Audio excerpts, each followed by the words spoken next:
Hello and welcome to 100% maths. आज हम करेंगे क्लास 10th के लिए चैप्टर नंबर 15 लास्ट चैप्टर की चैप्टर रिवीजन। इसमें हम सारे कॉन्सेप्ट एंड फॉर्मूलाज करने जा रहे हैं। अगर आपने बाकी के चैप्टर रिवीजन्स देखने हैं तो लिंक डिस्क्रिप्शन बॉक्स में गिवन है पूरी प्लेलिस्ट का, तो आप वहां से जाकर देख सकते हैं।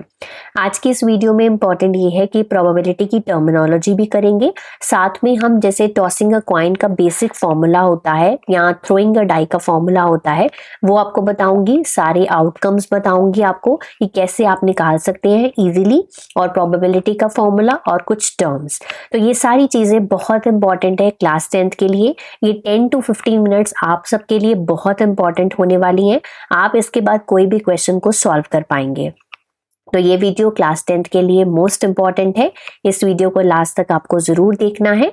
आइए वीडियो स्टार्ट करते हैं। So starting with the basic concepts of chapter number 15 probability, terms related to probability। तो काफी सारी टर्म्स हैं जो हमें पता होनी चाहिए प्रोबेबिलिटी की। तो सबसे पहली टर्म उसमें आती है एक्सपेरिमेंट। ठीक है, तो what is experiment? An operation which gives some well defined outcomes. तो बेसिकली जो हम कुछ करें, जैसे टॉस किया हमने कॉइन को, तो एक वेल डिफाइंड आउटकम्स आए। ठीक है, जब हम किसी कॉइन को टॉस कर रहे हैं तो हमारे पास दो एक आउटकम्स आते हैं, एक हेड और एक टेल, है ना। तो वेल डिफाइंड आउटकम्स हैं, तो ऐसे ऑपरेशन को हम बोलते हैं एक्सपेरिमेंट। लेट अस से हमने किसी डाई को रोल किया, तो डाई को रोल करने का मतलब है 1 2 3 4 5 6, ये 6 पॉसिबल आउटकम्स हैं इसकी।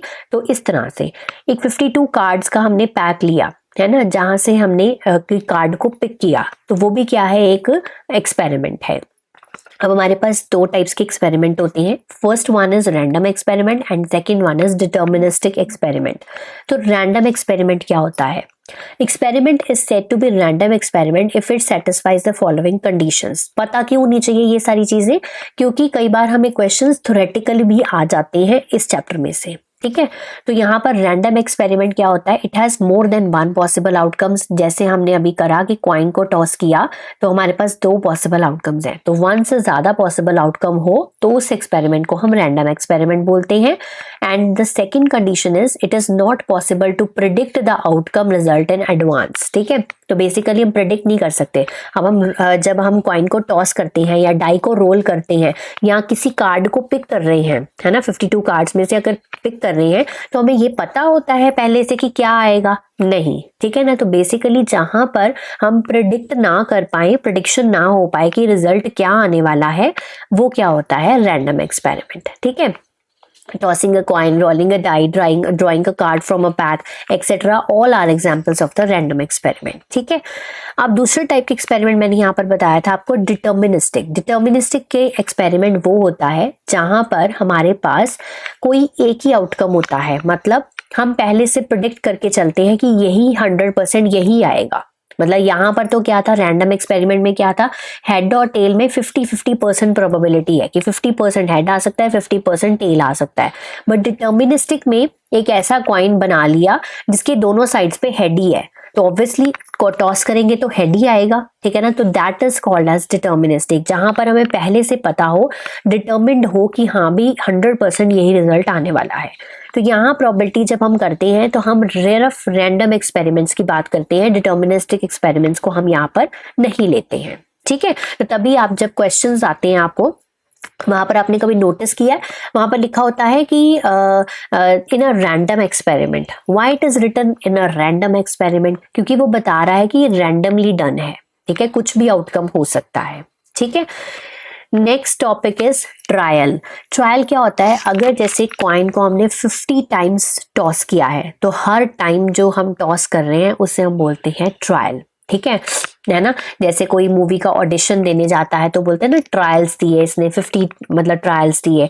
तो बेसिकली जब हम कॉइन को 50 टाइम्स या 100 टाइम्स टॉस कर रहे हैं तो हर टॉस को हम बोलेंगे एक ट्रायल। Okay, clear term. अब प्रोबेबिलिटी की डेफिनेशन। प्रोबेबिलिटी की डेफिनेशन होती है probability of event E is equals to number of outcomes favourable to the event divided by total number of possible outcomes. इसको मैं जनरल छोटी सी एग्जांपल से समझाती हूँ।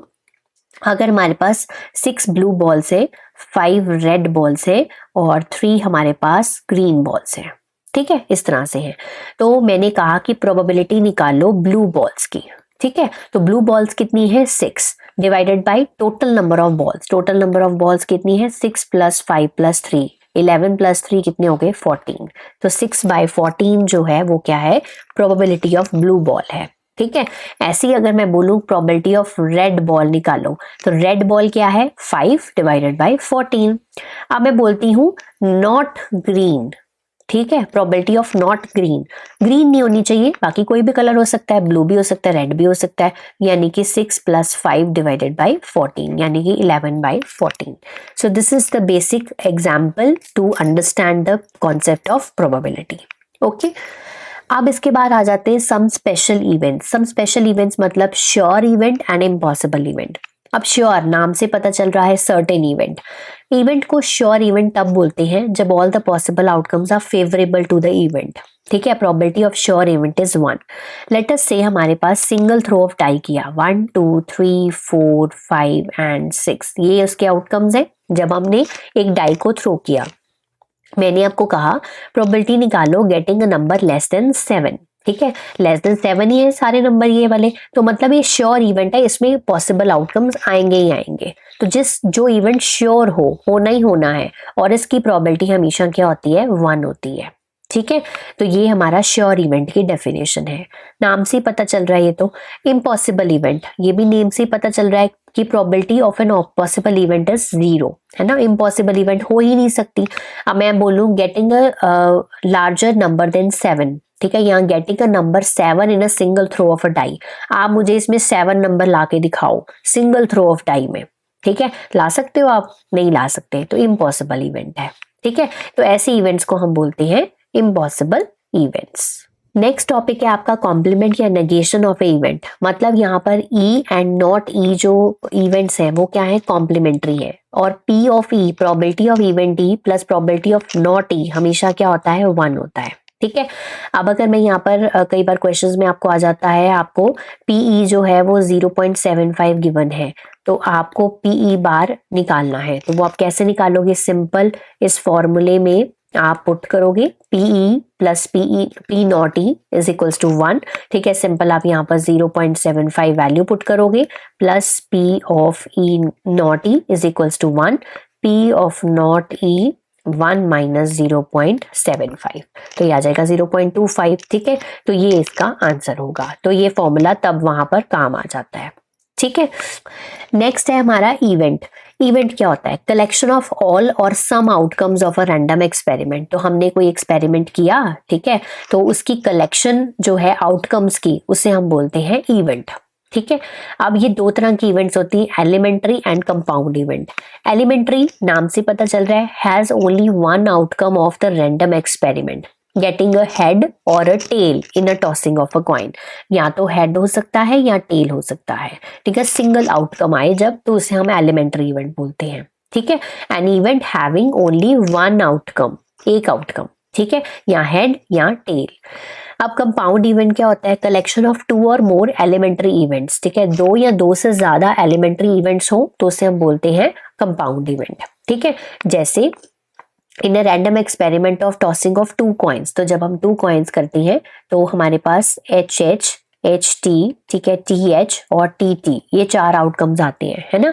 तो ये क्या है? Collection of elementary events which is a compound event. ठीक है, तो एलिमेंट्री में सिंगल आउटकम, 1 आउटकम आए, और कंपाउंड इवेंट में क्या हो? मल्टीपल, मतलब कलेक्शन ऑफ जैसे 2 और मोर एलिमेंट्री इवेंट्स। ओके, तो ये हम जब करते हैं तो इसे हम बोलते हैं कंपाउंड इवेंट।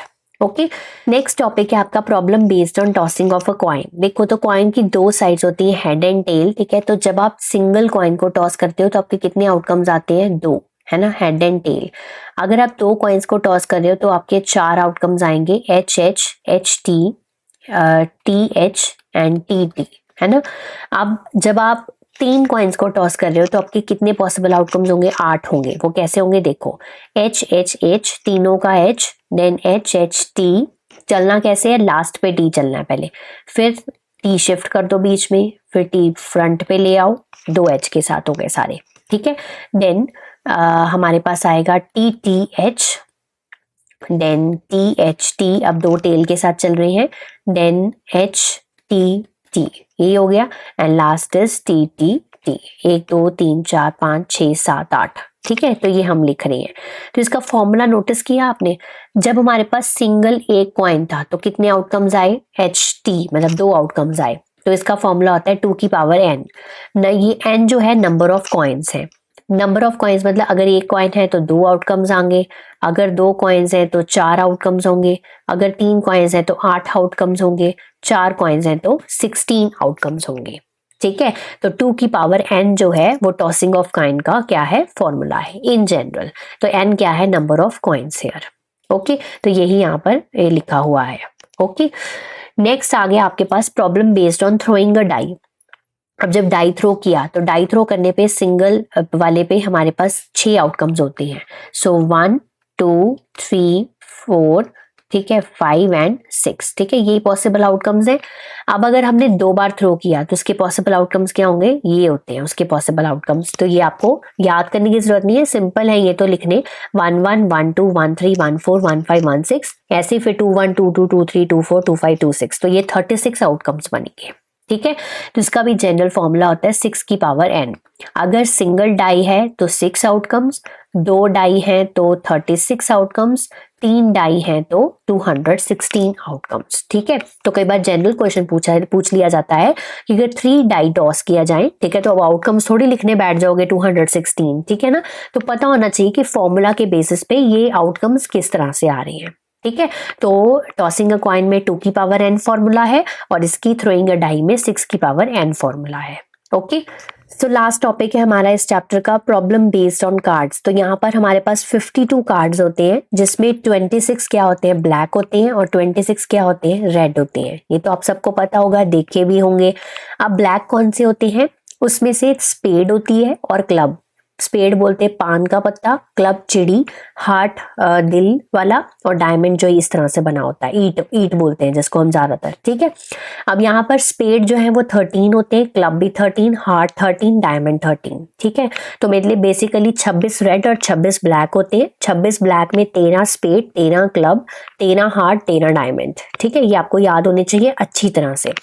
अब ये 13 पत्ते कैसे होते हैं, 13 पत्ते में एक किंग होता है, एक क्वीन होती है, एक जैक होता है, के, ठीक है, के का पत्ता, क्यू का पत्ता, जैक का पत्ता, और एस मतलब ए का पत्ता, है ना। 4 पत्ते देखिए ना, ये सबसे बड़ा पत्ता होता है एस का पत्ता। और देन 10 नंबर का पत्ता 9 8 7 6 5 4 3 2। तो इस तरह से ये 9 और ये 4, 13 पत्ते टोटल होते हैं। 13 पत्ते स्पेड के, 13 पत्ते क्लब के, 13 पत्ते हार्ट के, और 13 पत्ते डायमंड के, ठीक है। अब इसमें से आपको क्या क्या पता होना चाहिए वो देखो।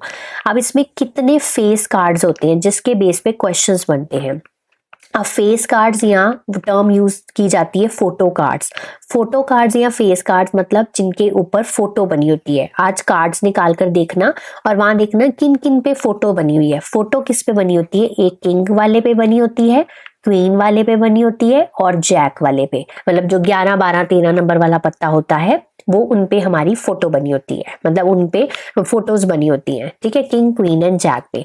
तो मतलब कितने पत्ते हो गए, 3, ये इसमें हो गए 13 वाले में 3, तो टोटल 12 पत्ते होते हैं, ठीक है। तो आप काउंट करके देख लेना, 12 फेस कार्ड्स होते हैं पूरी ताश में, ठीक है। पूरे कार्ड्स में 12 फेस कार्ड्स होते हैं, जिसमें से 6 रेड होते हैं और 6 क्या होते हैं, ब्लैक होते हैं। ये आपको बहुत अच्छे से क्लियर होना चाहिए। और एस कितने होते हैं, एस हो गए 4, 4 ही किंग होते हैं टोटल 52 कार्ड्स में, 4 क्वीन होती है और 4 क्या होते हैं, जैक होते हैं, ठीक है। This is all about this chapter, ठीक है। अगर आपको कोई डाउट है अभी भी तो प्लीज आप कमेंट सेक्शन में कमेंट कर दीजिए, मैं उसका आंसर आपको जरूर दूंगी। और प्रैक्टिस करने के लिए क्वेश्चंस को मैंने डिस्क्रिप्शन बॉक्स में लिंक दे दिया है, आप उसको जाकर वहां से देख सकते हैं। तब तक आप इसको प्रैक्टिस करिए, रिवाइज करिए। Have a nice day to all of you.